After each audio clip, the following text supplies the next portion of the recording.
Administrator Deanne Criswell, Florida State Guard Director Mark Theme, and Major General John Haas from the Florida National Guard. Around 8:30 last night, Hurricane Milton made landfall near Siesta Key in Sarasota County. It moved quickly across central Florida overnight, producing significant flooding and damaging winds near its path. The storm did bring much destruction and damage. Tornadoes ravaged parts of the east coast of the state. Flooding occurred on the west and east coast, and strong winds lashed the state, especially in Pinellas, Hillsborough, Manatee, and Sarasota counties. Over the last 24 hours, heavy rainfall totals upwards of 10 to 15 inches has been observed across much of the Tampa Bay area, Nature Coast, and spreading eastward along north of I-4 corridor towards Sanford. Isolated pockets of up to 18 inches of rainfall were observed in Pinellas and coastal Hillsborough counties. 5 to 10 inches of rainfall has been observed further northward towards Gainesville, along eastern portions of the I-4 corridor, and south of the western I-4 corridor towards Sarasota. Several rivers reached major flood stage, and major flooding continues along portions of the Hillsborough River, St. Johns River, and Little Wekiva River. Water levels are forecast to continue rising along northeast and west central Florida rivers and waterways, with many forecasts to remain within or reach moderate to flood stage over the next day or so. We had over 80,000 people that were into shelters overnight as the storm hit the state. We will better understand the extent of the damage as the day progresses. And you have people that are out there assessing damage right now. First responders have been working all through the night to help people who were in distress. And what we can say is the storm was significant, but thankfully this was not the worst case scenario. The storm did weaken before landfall, and the storm surge, as initially reported, has not been as significant overall as what was observed for Hurricane Helene. Right now, it looks like Sarasota County had the most significant storm surge, likely somewhere between 8 to 10 feet. And remember, with Helene, we had 15 to 20 feet up in Taylor County. Rescue missions have been underway throughout the night. State search and rescue teams report at least 48 individuals have been rescued as of 0630. National Guard search and rescue teams have worked overnight and successfully executed rescues of families and pets on the west coast and from the destruction of the tornadoes in the central and eastern parts of Florida. The Guard continues to work into the morning and have 31 rescue aircraft operational and hundreds of rescuers engaged in over 125 active missions in 26 different counties. Over 6,500 soldiers are deployed throughout the state. Florida Fish and Wildlife Commission has made land and water rescues in Pinellas, Hillsborough, and Pasco County. The State Guard has also been engaged in search and rescue, assisting with floodwater evacuations as well as damage assessments. There are currently 3.1 million accounts without power. There have been 635,000 restorations since Hurricane Milton hit Florida. The areas that have the most significant outages as of this morning are Hillsborough, 75% out, Hardy, 97% out, Manatee, 82% out, Pinellas, 68% out, and Sarasota, 75% out. Of course, there are 50,000 plus linemen that have been pre-staged. A lot of what they'll do this morning is likely assess the damage and then begin restoration operations very quickly. And we appreciate everybody that's in that fight because that's very important for a lot of people. Cut and toss have begun at first light by the Florida Department of Transportation. 328 crews are active in the field with over 350 pieces of heavy equipment and trucks. 150 bridge inspectors were dispatched at first light and have begun performing inspections to open bridges across the impact areas. As I put in my executive order, residents have a right to be back into their homes as soon as the roadways are deemed safe. In Tampa, the Gandy Bridge and Howard Franklin Bridge have been inspected, cleared, and are open, and inspections of the Sunshine Skyway Bridge are underway. There is debris on the Sunshine Skyway as well as the Courtney Campbell, but once that debris is clear, we anticipate those bridges opening later this morning. Other bridges are being opened as soon as the state inspections are completed. The Tampa Airport is repairing minimal damage and should be open no later than tomorrow. Seaports are awaiting Coast Guard channel surveys to reopen waterside, but as of now, our initial assessments is they will likely be able to resume operations very quickly. We still have a lot of school closures for today. I think Floridians should just keep in contact with their local officials about what that's going to be. I would imagine a lot of the schools that were not necessarily in the direct path of the storm will be open tomorrow. It may take a few more days for some of the places that were harder hit.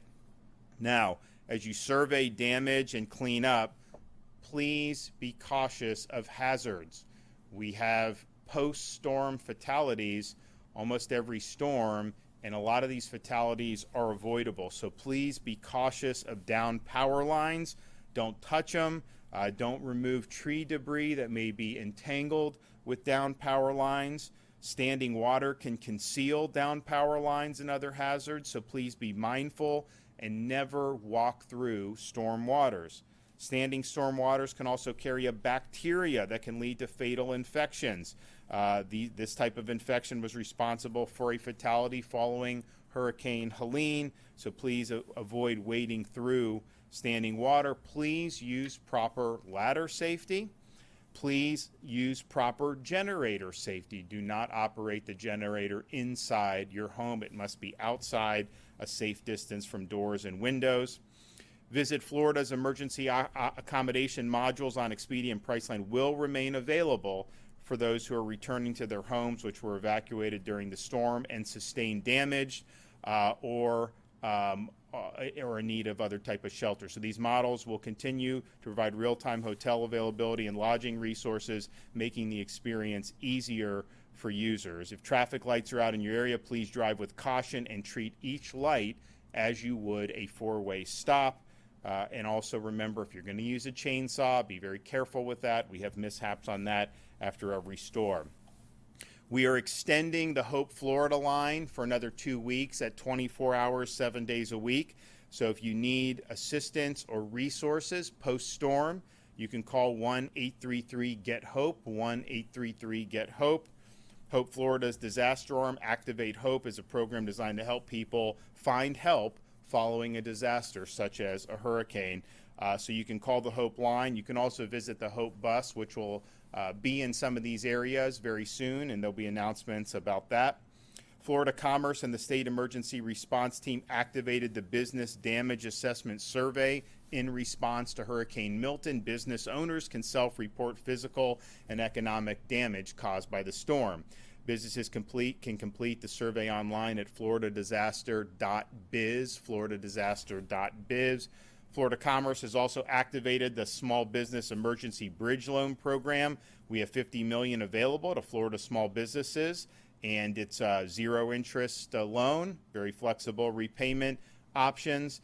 You can apply for loans of up to $50,000 through the program. Loans of up to $100,000 are available for agriculture and aquaculture small businesses, and loans of $150,000 are available for citrus and cattle operations. Again, these are short-term zero-interest loan. You get the cash in your hand.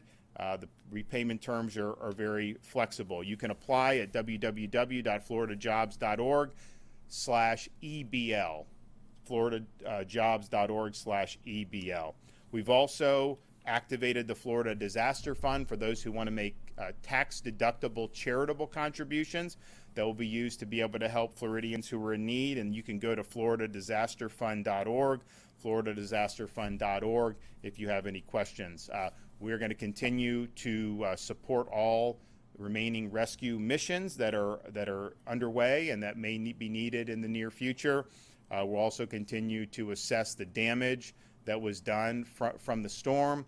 We also anticipate that because of the amount of water, you may see flooding happen not just now, but in the subsequent days. But I think everybody responded very quickly. I'm proud of everybody's hard work. We got more work to do, but we will absolutely get through this. Okay, Kevin Guthrie. Good morning, everyone. Governor, thank you for your leadership time and time again. I know you and the State Emergency Response Team will lead the charge as we respond to and recover from this storm. Hurricane Milton officially made landfall. As you heard the governor say, the impacts from the storm are still being felt across north and east central Florida, even right now as that last banding train of rain starts to move offshore. Please, especially if you're in the areas, if you're in those areas of northeast Florida, the east race coast, space coast, please make sure you're sheltering in place until officials determine it is safe for you to leave. In the first 72 hours after a storm, there is a parallel effort to search, secure, and stabilize the area. As search and rescue missions continue in response to Milton, please do not go out and visit the impacted areas. You will be inhibiting first responders by doing so.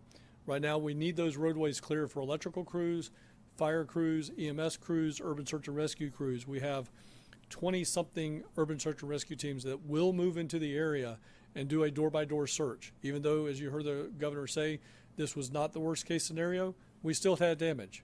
And we're going to need to get out there and go door-to-door and make sure that everyone is okay. So please stay off the road. Listen to your local authorities for updates on when it is safe to go outside and when it is safe for you to return to your homes. I know a lot of people evacuated, and we appreciate that. Do not be in a hurry.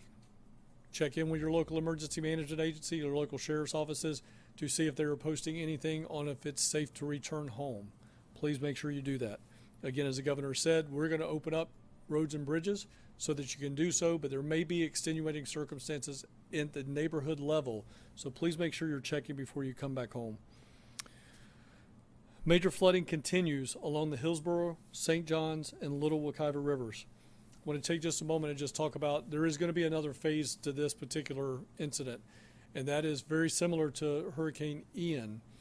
We have a lot of rain that has fallen over the central portion of Florida. The St. Johns River basin that comes down into Seminole County, Brevard, portions of Brevard, portions of Volusia County, and on up the St. Johns River. Those headwaters have experienced a lot of rainfall. That river takes about 45 days to completely flush itself out to the Atlantic Ocean. So what we're going to be seeing first is impacts down in the Seminole County and surrounding county area, and then you'll see that move up into Palaca, Weelaca, and then on up into St. John's, Flagler, Clay, Duval counties. So that's going to be a long-term effort when it comes to making sure that people are monitoring the situation on the St. Johns River, as well as the ones that I mentioned, the Hillsborough and the Little Wekiva. Some roadways are flooded, which is not a safe situation for anyone. Please do not attempt to walk or drive through floodwaters. Accidents due to floodwaters are 100% preventable. All you got to do is turn around. If you're sheltered in place or when you return to your home and you're looking at the damages around your home right now, do one thing for us.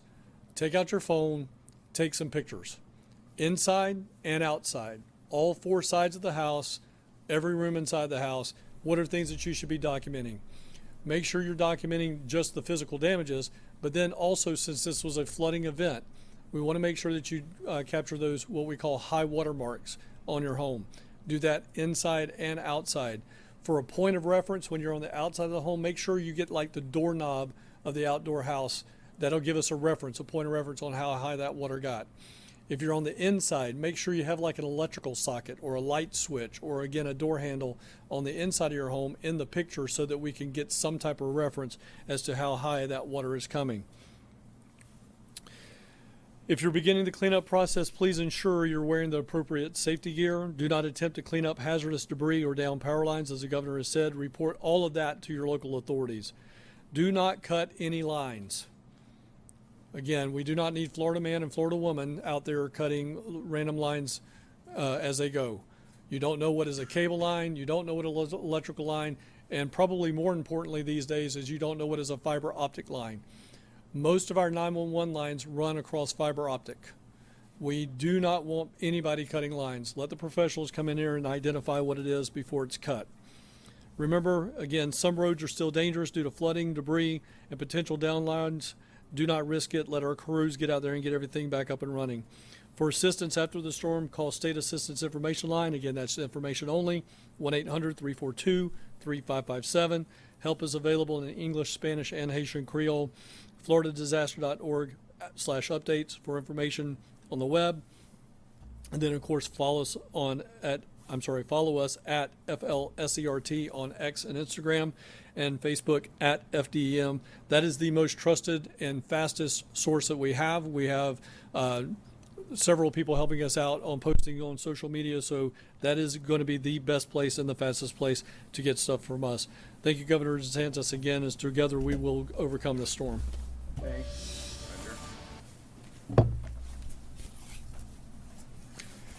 Morning, ladies and gentlemen, and thank you, Governor DeSantis, for reestablishing and resourcing this state guard so we can deliver critical emergency response capabilities right to the point of need.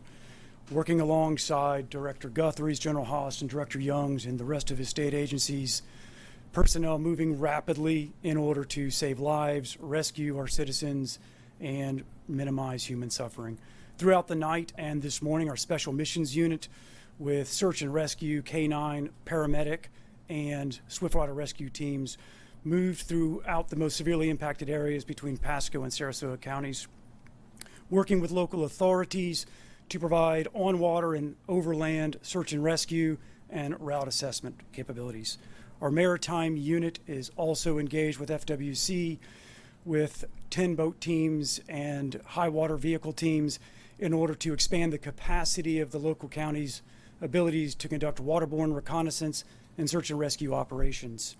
Our aviation unit with Black Hawks and drones with live stream and 3D map rendering capabilities will begin conducting air operations today in coastal and inland community areas in order to enable those local authorities to paint the picture and focus their resources. Ladies and gentlemen, we are laser focused on search and rescue operations today.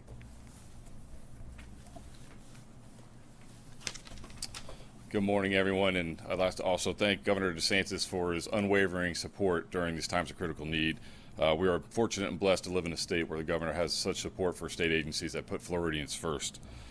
I would also thank DEM Director Kevin Guthrie for his outstanding leadership and support, and his DEM team for their coordination and communication with all state agencies, making us the leading leaders in the nation for emergency response. We're privileged and honored to be a part of that team.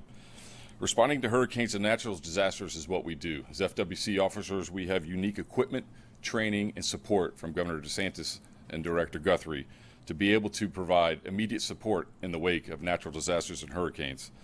This is through the use of specialized equipment like shallow draft boats, airboats, swamp buggies, and other equipment to provide high water rescues. And that's exactly what we're doing right now. We have deployed 135 officers teamed up with the Florida State Guard, the Division of Finance Services CUT teams, Florida Ag Law, the Florida National Guard, and the Miccosukee Tribe Law Enforcement, and local sheriff's offices up and down the coast and across the state to provide search and rescue efforts to those in greatest need. Teams with these specialized equipment for search and rescue across the state are hard at work right now. Our search and rescue efforts are ongoing, and so far this morning we've reported over 42 rescues in several counties. In Pinellas County, we've had so far 7 land rescues, 3 water rescues, several welfare checks. There were 2 arrested for looting for battery on LEO with our teams in the Pinellas County Sheriff's Office, and 21 rescued from an apartment building. These rescues started yesterday in the wake of the tornadoes. We had 7 local FWC officers respond to a tornado event where they rescued 6 and evacuated 4, or evacuated by 4x4 vehicles, and also conducted 30 welfare checks. In Pasco County, operations are ongoing, responding to multiple intersections, clearing trees and debris, allowing emergency vehicles to access storm-damaged areas, and responding to calls for service. In Hillsborough County, there are several people assisted from a vehicle in a ditch, 1 pulled from a flooded vehicle, 3 individuals removed from a flooded apartment, and then there was another 100 evacuated at an assisted living facility, and another 20 evacuated from a senior list facility in Tampa. So again, these efforts are ongoing. They're ongoing across the state. Like Director Guthrie said, there is going to be flooding events across the state in central and northern Florida. So please be aware, if you're in a flood-prone area, be aware of this. Our teams will be able to respond and alert all through the state throughout this time. So again, I want to thank Governor DeSantis for his leadership and support, and FWC is here to work with our partners to make sure that the Floridians are safe during this event. Thank you. So we'll continue with the rescue operations as needed. There's a lot of damage assessments that are going to be going on today, and we're very obviously supportive of the power restoration operations. We're glad that all those folks were staged, and then also just ensuring that fuel is flowing. Hopefully we get our gas stations and big box stores and everything open very quickly. I'd imagine that will likely happen, and just get people back on their feet, and that's going to be our focus. Okay, any questions? About Pinellas County, it's my understanding that deputies there are restricting access into the area. I don't know if you have any insight into that, or I don't. I mean, we're going to open the bridges. I know a couple of them are open. The other two, there's going to be debris that are going to be removed, and those bridges will be open for traffic, and Floridians can use those as they see fit.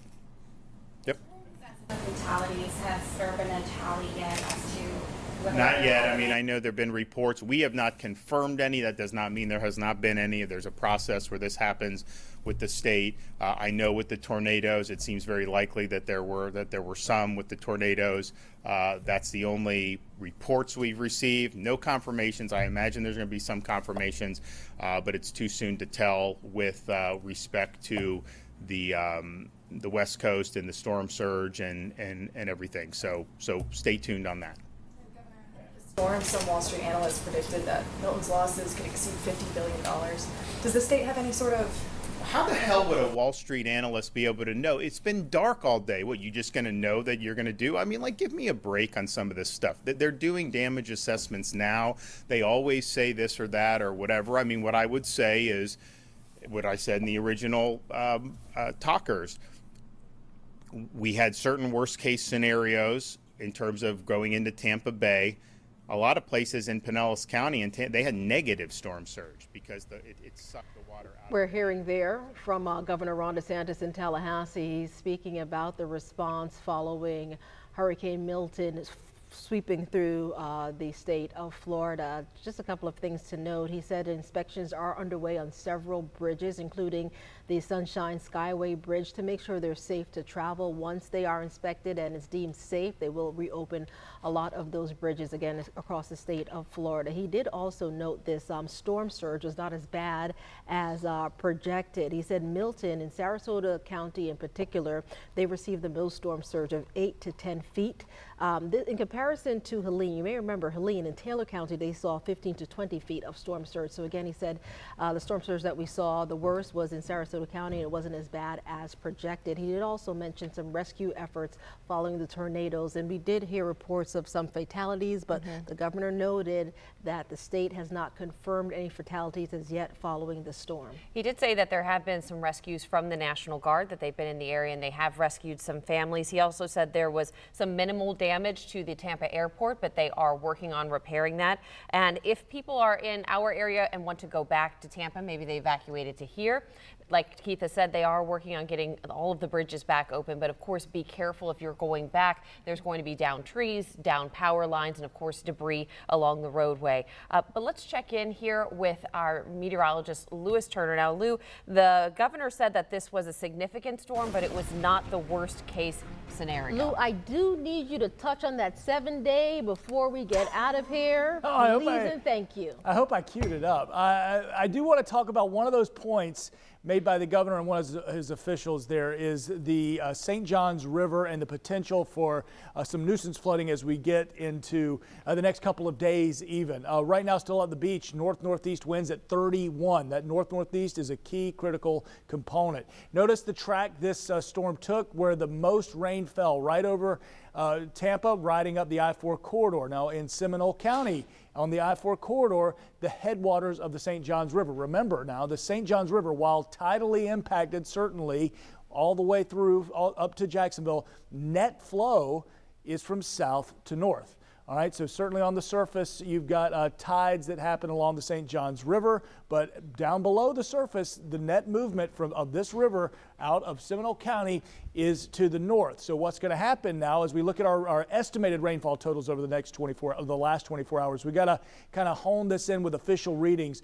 But where the heaviest fell, we zoom down to I-4. Sanford is very near where those headwaters are, an estimated 4 inches, but really looking like it would be more in the highlighted white regions where the lake would meet and begin the St. Johns River. Some 12.5 inches to even up to 14.5 inches that fell there. So all of that water is going to start flowing north. But remember, all these northeast winds, where does the St. Johns River empty out into? Well, it goes right through Willaca, Palatka, up through Green Cove Springs, Black Creek, into Jacksonville, through St. Johns County, into Duval, and then out the jetties at Mayport.